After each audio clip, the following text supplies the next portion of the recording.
और ये शक्ति पैदा करने का जो स्विच है, बटन है, वह है बाबा बापू अमर रहे। बाबा यानी डॉक्टर बाबा साहेब अम्बेडकर, बापू यानी महात्मा गांधी। मैं 3 बार कहूंगी और रात को आपके इस व्यक्ति का दर्शन करके ईश्वर को कहूंगी मेरे को ले जा। बाबा बापू, बाबा बापू, बाबा बापू। मेरे राहुल को सुखी रहे भगवान।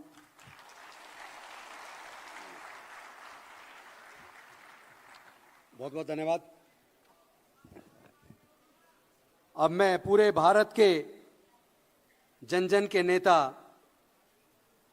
न्याय योद्धा राहुल गांधी जी से निवेदन करूंगा वो आए और संविधान की ताकत किस तरह देश की किस्मत बदल सकती है आप हम सब के सामने मार्गदर्शन करें।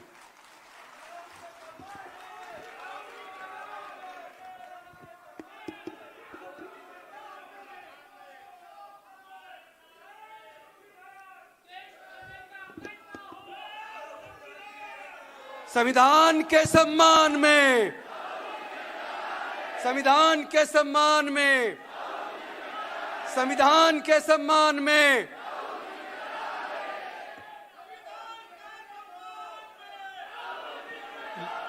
लीलाताई चिताले जी, देवजी तोफा जी, अनिल जैहिंद जी, डॉक्टर चौधरी जी, एडवोकेट असीम सरोटे जी, नगेश चौधरी जी, श्री फिरदौस मिश्रा जी, अशोक राय भाटवकर जी, उमेश कोरम जी और सिविल सोसाइटी के हमारे सारे के सारे मेंबर्स, आपका मैं यहाँ स्वागत करता हूँ। नमस्कार, कैसे हैं आप? ठीक है।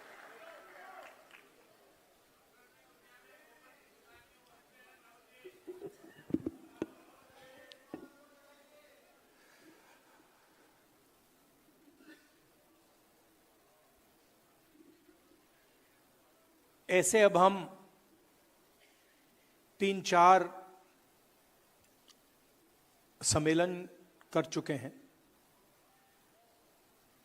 आपने आज डिस्कशन किया होगा, आपने अपने विचार रखे होंगे। अच्छा डिस्कशन होता है, एक प्रकार से क्लैरिटी और डायरेक्शन मिलती है।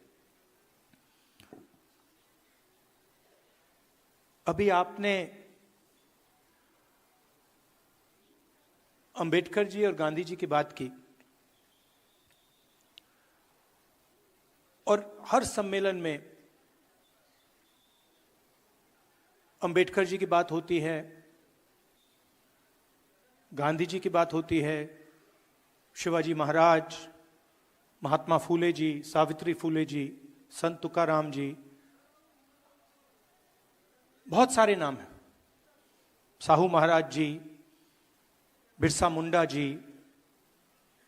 अंबेडकर जी, गांधी जी, उसमें बुद्ध भगवान का नाम जोड़ा जाता है, बसवना, नारायण गुरु। हर प्रदेश में आपको ऐसे 2-3 नाम मिलेंगे।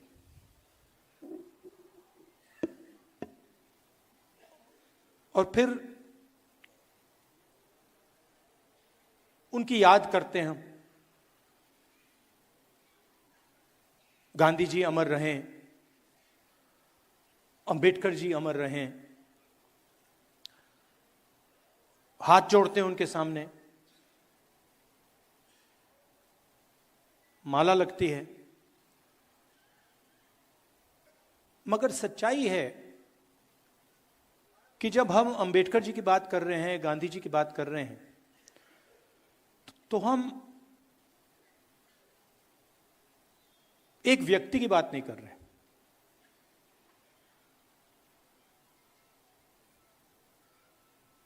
क्योंकि अगर हम अंबेडकर जी की बात करें तो अंबेडकर जी ठीक है, एक फॉर्म थे, एक शरीर थे, मगर अंबेडकर जी के मुंह से सिर्फ उनकी आवाज नहीं निकलती थी। जब अंबेडकर जी बोलते थे तो करोड़ों लोगों की आवाज, करोड़ों लोगों की आवाज उनके मुंह से निकलती थी। अगर सिर्फ अंबेडकर जी की आवाज निकलती तो हम उनका याद नहीं करते। हम उनका याद इसलिए करते हैं क्योंकि जब अंबेडकर जी बोलते थे तो दूसरों का जो दुख था, दूसरों का जो दर्द था, वो उनके मुंह से निकलता था। मैंने उनकी किताबें पढ़ी हैं, चाहे एनालिसिस ऑफ सेल्फ हो, चाहे एनालिसिस ऑफ कास्ट हो, बुद्धिज्म पे काफी पढ़ा है। और जब आप अंबेडकर जी को पढ़ेंगे तो दिखता है कि यह व्यक्ति अपनी बात नहीं कर रहा है, यह व्यक्ति दूसरों की बात कर रहा है। और इस व्यक्ति के अंदर, जो हर नेता के अंदर लड़ाई होती है,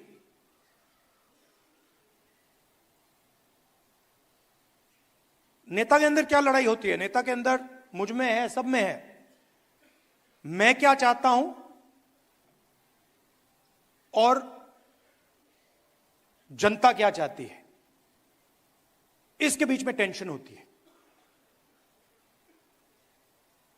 अंबेडकर जी जैसे, गांधी जी जैसे लोग अपनी आवाज को बंद कर देते हैं और उनके मुंह से अपना दुख, अपना दर्द नहीं निकलता है।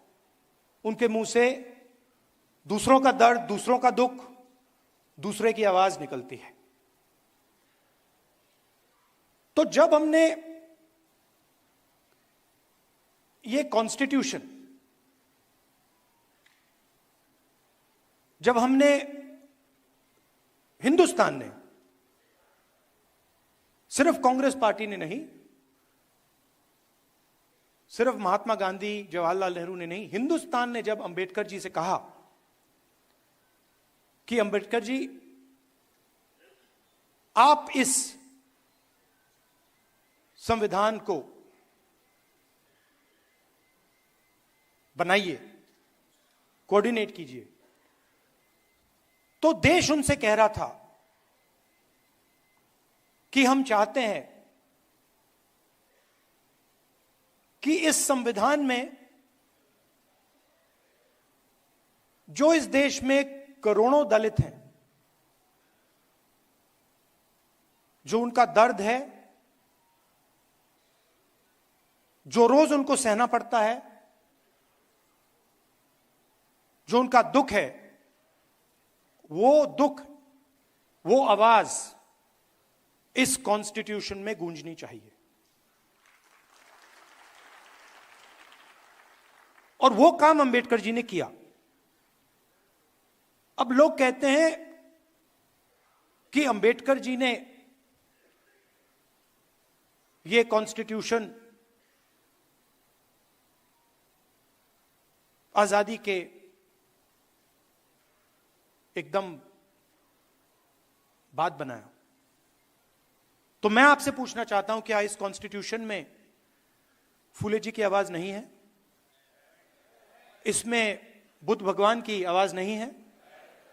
बसवना, फूले जी, सावित्री फूले जी, इन सब की आवाज नहीं है?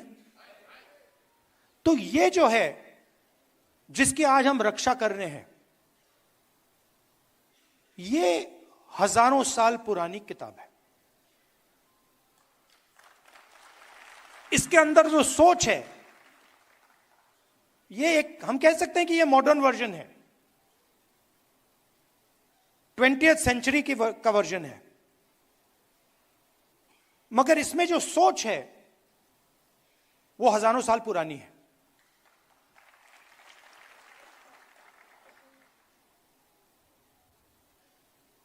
जो इसमें कहा जा रहा है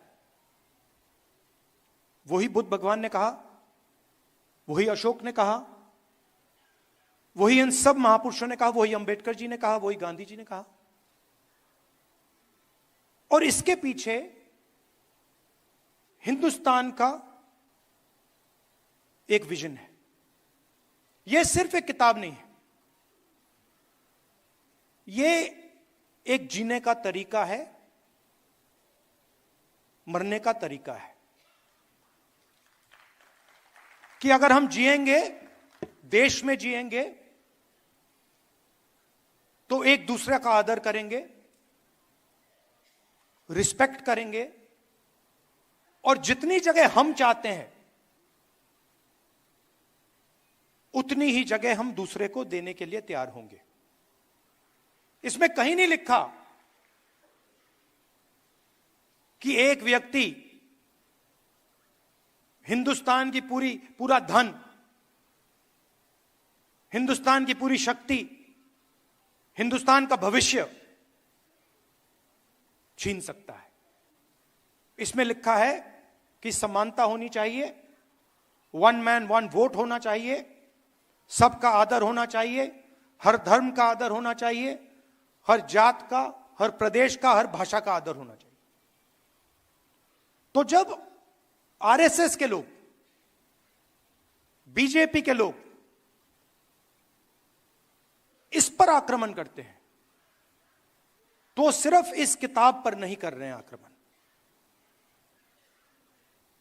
वो हिंदुस्तान की आवाज पर आक्रमण कर रहे हैं।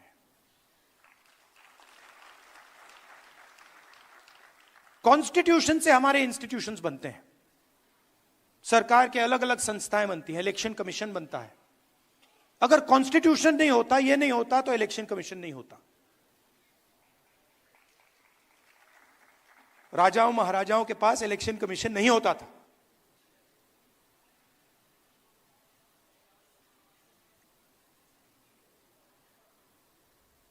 तो इससे हिंदुस्तान का एजुकेशन सिस्टम,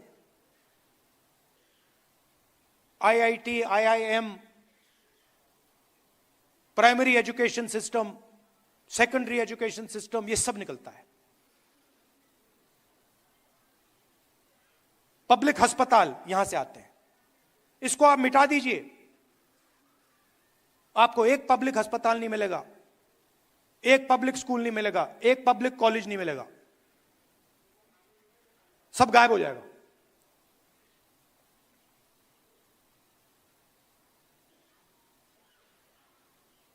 और आरएसएस एक के बाद एक, आरएसएस इस पे सीधा आक्रमण नहीं कर सकती है, डरते हैं। अगर सामने से इसके साथ लड़ गए, वो 5 मिनट में हार जाएंगे।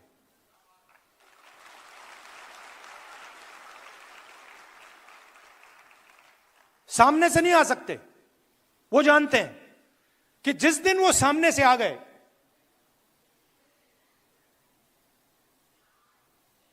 उसी दिन कहानी खत्म हो जाएगी। तो छुप के आते हैं, अलग अलग शब्दों के पीछे छुप के आते हैं। विकास, प्रगति, इकोनॉमी, अलग अलग शब्दों के पीछे छुप के आते हैं, मगर लक्ष्य पीछे से इसमें छुरा मारने का है। अच्छा, दम होता तो आगे से आते, दम होता तो कहते भाई आ रहे हैं, और हम भी कहते भैया आ जाओ।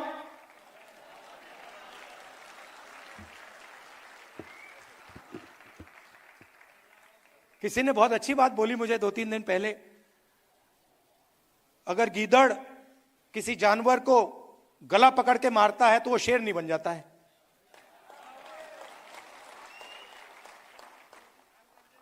तो सामने से नहीं आते, पीछे से आते हैं, छुप छुप के आते हैं। शिशु मंदिर के पीछे छुपकर, एकलव्य स्कूल के पीछे छुपकर। सच्चाई है, मैंने अभी देखी, बड़ी सी बिल्डिंग है,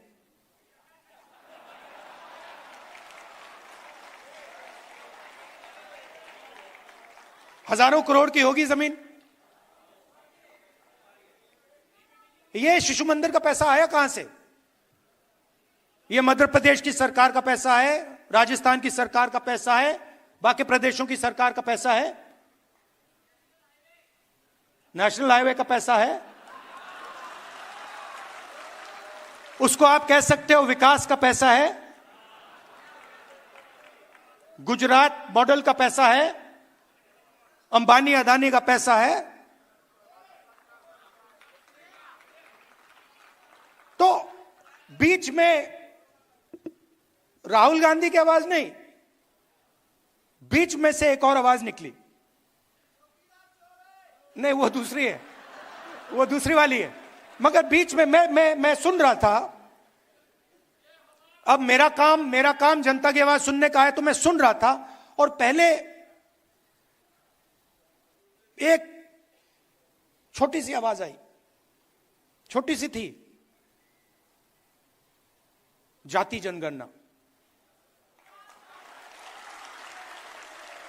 वो कोने से आई, वो ऐसे मतलब अगर मीटिंग हो, वो 200-300 लोगों ने नहीं कही, वो एक आदमी आया कोने से, कहता है जाति जनगणना। और फिर आस्ते आस्ते वो जाति जनगणना, जाति जनगणना, जाति जनगणना फैलती जा रही है। इसको हमने जाति जनगणना नाम दिया है। जैसे अंबेडकर जी की सोच, बसवना गांधी जी की सोच को हमने यह नाम दिया है कॉन्स्टिट्यूशन, वैसे ही जाति जनगणना को हमने नाम दिया है। मगर जाति जनगणना का असली मतलब न्याय है। क्योंकि अगर इस देश में 90% लोगों के पास कोई पावर ही नहीं है, कोई पैसा नहीं है, कोई धन नहीं है, कोई एसेट्स नहीं है,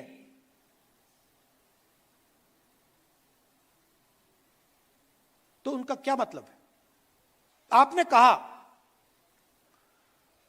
यह शब्द बहुत यूज होता है आजकल, समानता, सॉरी, आदर, रिस्पेक्ट।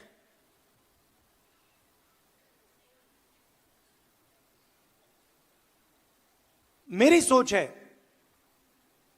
कि बिना पावर की, बिना धन के रिस्पेक्ट का क्या मतलब है? कोई भूखा मर रहा है, उसकी कोई सुनता नहीं है, 24 घंटा दुखी रहता है, और मैं जाके उस पर माला लगा दूं, को भैया मैं आपकी इज्जत करता हूं, उसका क्या मतलब?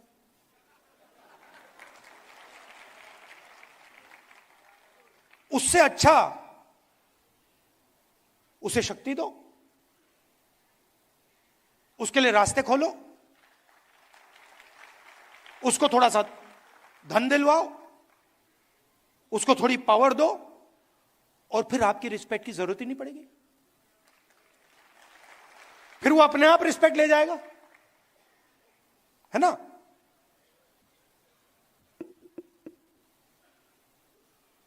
तो मैं चाहता हूं कि ये जो सबसे बड़ा सवाल हमारे सामने है, और ये छुपा हुआ है, इसकी झलकें दिखती हैं, हर रोज दिखती हैं। कल मैं रायबरेली में, हमारी एक मीटिंग होती है, एमपीज की मीटिंग होती है, दिशा मीटिंग, उसमें गया।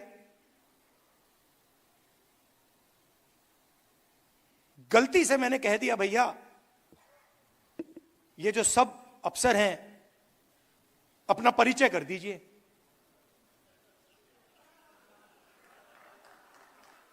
गलती से कह दिया मैंने। अब परिचय शुरू हुआ, उसमें मुझे एक दलित नाम ना सुनाई दे, एक ओबीसी नाम ना सुनाई दे। फिर मैंने पता लगाया, मैंने अपने सेक्रेटरी से कहा भैया ये इन सब के नाम निकालो और पता लगाओ इनमें से ओबीसी कितने हैं, दलित कितने हैं, आदिवासी कितने हैं, माइनॉरिटी के कितने हैं। झलक दिखी 80%, एक दो कम्युनिटीज के, बाकी कोई नहीं। झलक दिखी। कभी कभी मैं गंगाराम अस्पताल चला जाता हूं, वहां पे दिखती है। वहां पे मैं ढूंढता हूं भैया ये कोई दलित डॉक्टर दिख जाए मुझे, एक आदिवासी डॉक्टर दिख जाए मुझे, एक ओबीसी डॉक्टर दिख जाए। कॉर्पोरेट इंडिया में देखता हूं भैया नाम मिल जाए एक, 500 कंपनियां हैं, 16 लाख करोड़ रुपया मोदी जी ने माफ किया है, 20-25 लोगों का मैं देखता हूं भैया इनमें से एक मिल जाए दलित, एक आदिवासी यहां मिल जाए, एक जनरल कास्ट का गरीब मिल जाए, ओबीसी मिल जाए, कोई नहीं मिलता। तो अगर आप देखना चाहते हो सब जगह दिखेगा।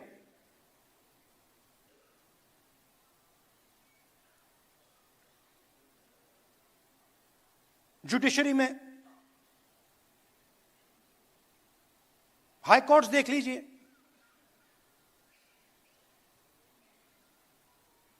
बड़े बड़े अफसरों को देखिए, 90% हिंदुस्तान उसमें आपको दिखेगा ही नहीं। और आजकल तो मैं मतलब डेटा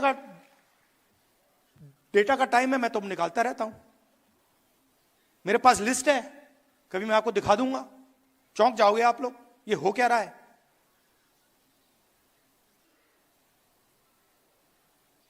अदानी जी की कंपनी में मैंने मैनेजमेंट टीम को देखा, कौन लोग हैं ये, उसमें आपको एक दलित नहीं मिलेगा, एक ओबीसी नहीं मिलेगा, एक आदिवासी नहीं मिलेगा।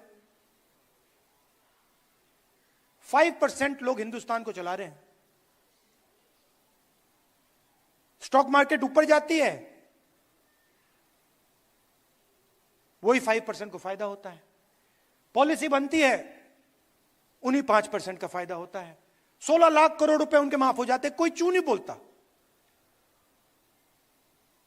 और मैंने कर्नाटक में कह दिया भैया किसानों का कर्जा माफ होगा, मतलब मीडिया में 24 घंटा 24 घंटा, ये देखो राहुल गांधी किसानों की आदत बिगाड़ रहा है, ये पागल हो गया, ये किसानों की आदत बिगाड़ रहा है। अच्छा भैया आपने उन 25 लोगों की आदत नहीं बिगाड़ी कि 16 लाख करोड़ रुपए आपने पकड़ा दिए उनको।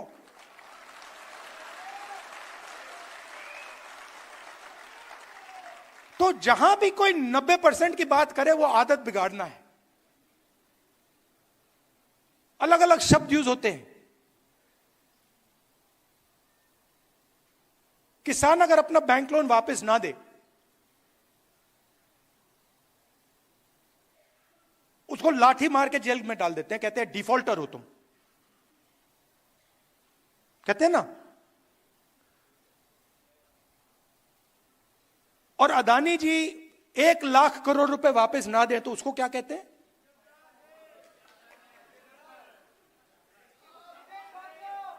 देशभक्त। एक को डिफॉल्टर बना देते हैं और दूसरे को बिजनेसमैन नाम दे देते हैं। वो बेचारा जेल चला जाता है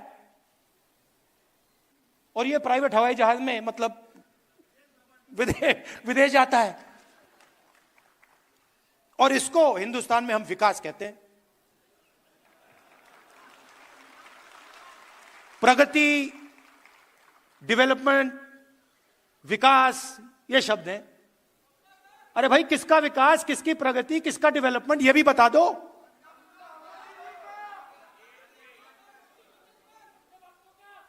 तो इसीलिए ये जो छोटी सी आवाज निकली जाति जनगणना थे,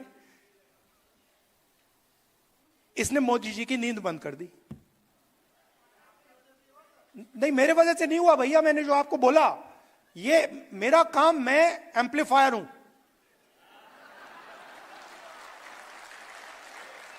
मेरा काम एम्पलीफिकेशन है। मेरा काम आपके पास आकर सुनने का है। मेरा काम, जो मेरा लक्ष्य है ना, उसको खत्म करने का, उसको मारने का है। जो मेरे अंदर लक्ष्य है कि भैया मुझे ये चाहिए, मुझे वो चाहिए, मुझे वो चाहिए, उसको मारने का है। मैं हर रोज सुबह उठकर उसको मारता हूं। और मेरा काम आपकी आवाज, जो हिंदुस्तान के गरीब लोग हैं, उनकी आवाज सुनने का है। ये मुझ में कोई कंफ्यूजन नहीं है। तो ये आवाज निकली छोटी सी, पहले कहती है भैया जाति जनगणना। मैंने सुना, फिर थोड़ी फैली, फिर और फैली, और फिर उसके बाद मैं देख रहा था मोदी जी का चेहरा बदलने लग गया। ये क्या हो रहा है? देश की जनता न्याय कैसे मांग रही है? जाति जनगणना से सब कुछ साफ हो जाएगा। हिंदुस्तान के हर गरीब व्यक्ति को, चाहे वो जनरल कास्ट का हो, दलित हो, आदिवासी हो, पिछड़े वर्ग का हो, माइनॉरिटी हो, महिला हो, जो भी, सबको पता लग जाएगा कि इस देश में हमारे हाथ में कितनी पावर है, हमारे हाथ में कितना धन है, मतलब हमारा क्या रोल है। और मैं गारंटी देके कह रहा हूं कि जब हम हिंदुस्तान के एसेट्स को देखेंगे, हिंदुस्तान की पूंजी को देखेंगे, उसमें आपको दिखेगा कि वहां पे ना कोई दलित है, ना कोई आदिवासी है, ना कोई पिछड़ा है।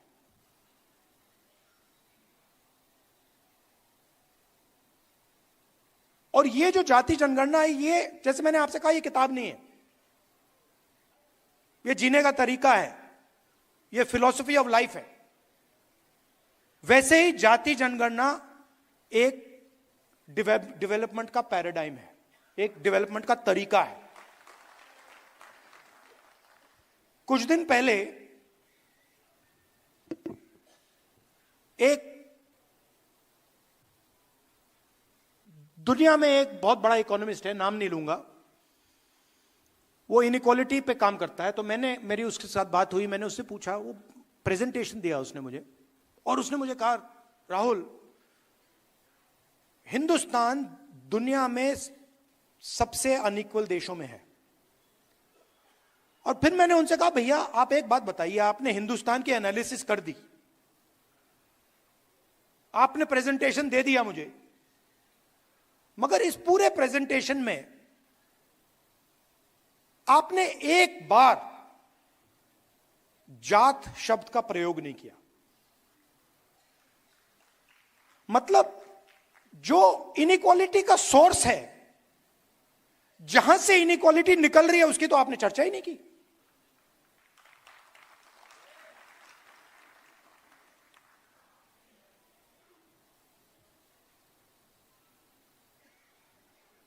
मेरे एक दो दोस्त हैं, कभी कभी बात हो जाती है,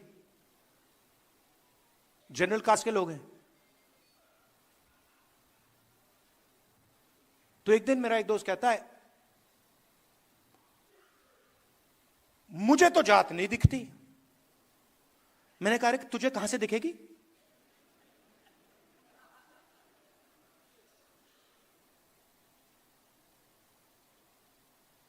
जात नहीं है क्योंकि मुझे नहीं दिखती। आपको नहीं दिखेगी वो। अगर आप उसको देखना चाहते हो तो आपको ढूंढना पड़ेगा, मगर दलित को नहीं ढूंढनी पड़ेगी। दलित को रोज दिखती है, पिछड़ों को रोज दिखती है, आदिवासियों को रोज दिखती है, महिलाओं को भी दिखती है। तो जाति जनगणना से क्लैरिटी आ जाएगी, नया पैराडाइम बनेगा। और इसीलिए बीजेपी के लोग, आरएसएस के लोग, मैं आपको बता रहा हूं, अभी वहां पे डिस्कशन चल रहा है जाति जनगणना के बारे में।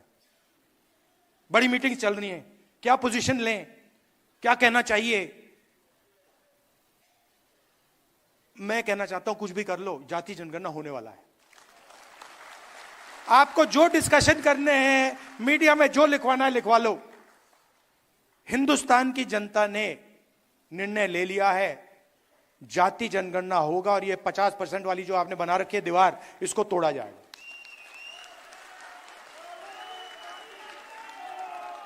तो ये आस्ते आस्ते आवाज बढ़ती जा रही है, इसको रोका नहीं जा सकता।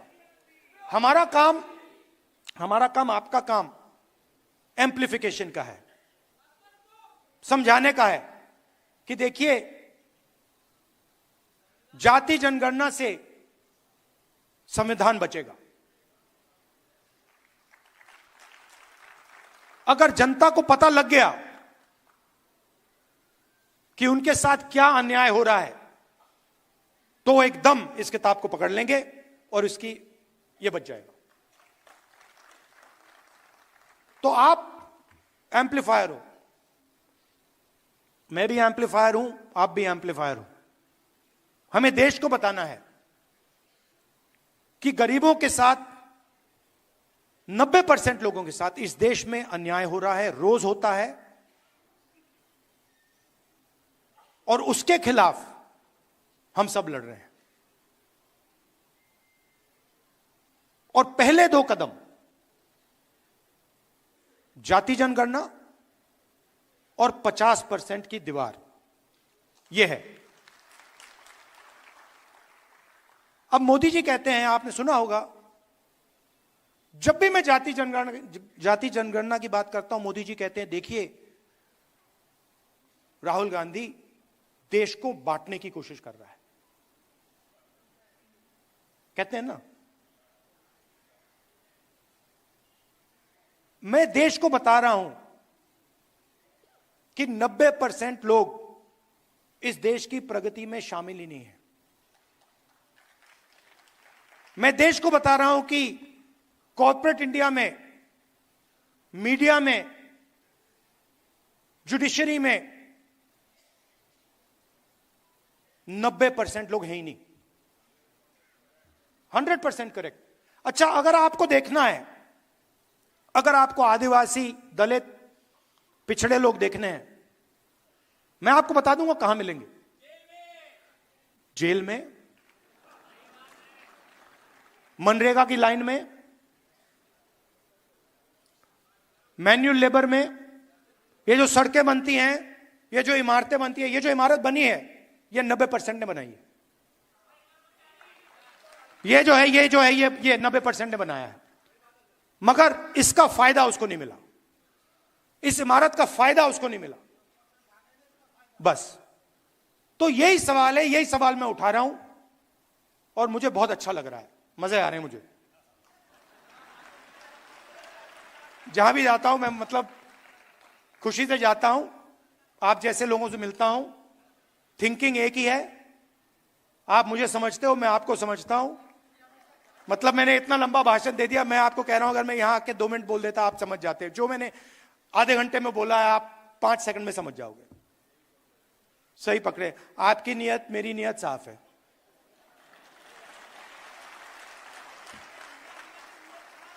तो एक टीम जैसे काम करना है और पहला लक्ष्य है जाति जनगणना और 50% वाली दीवार। जय संविधान। आप सबका बहुत बहुत धन्यवाद, बहुत प्यार, नमस्कार, जय हिंद। बहुत बहुत धन्यवाद। अब मैं निवेदन करूंगा अमन कांबले जी से, वो आए और धन्यवाद भाषण रखें। 2 मिनट रुकिए सर। नागपुर में 2 विचारधाराओं के केंद्र है, एक समानता का और एक विषमता का।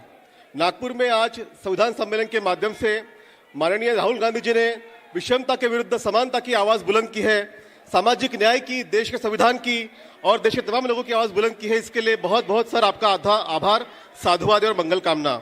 इसके अलावा देश भर के सामाजिक संगठनों के माध्यम से संविधान सम्मेलन का आयोजन करने वाले डॉक्टर अनिल जैन जी, माननीय राजेंद्र पाल गौतम जी, माननीय बुंदिला ताई जी और अशोक भारती जी और मंच पर आसीन सभी सम्माननीय जो अतिथि है, इन सब का आभार और आप सब लोगों का आभार। और इसकी ताहती मैं अपना धन्यवाद प्रकट करता हूं। धन्यवाद। अब राष्ट्रगान के लिए राष्ट्रगान के सभी लोग अपने अपने स्थान पे खड़े हो जाएंगे।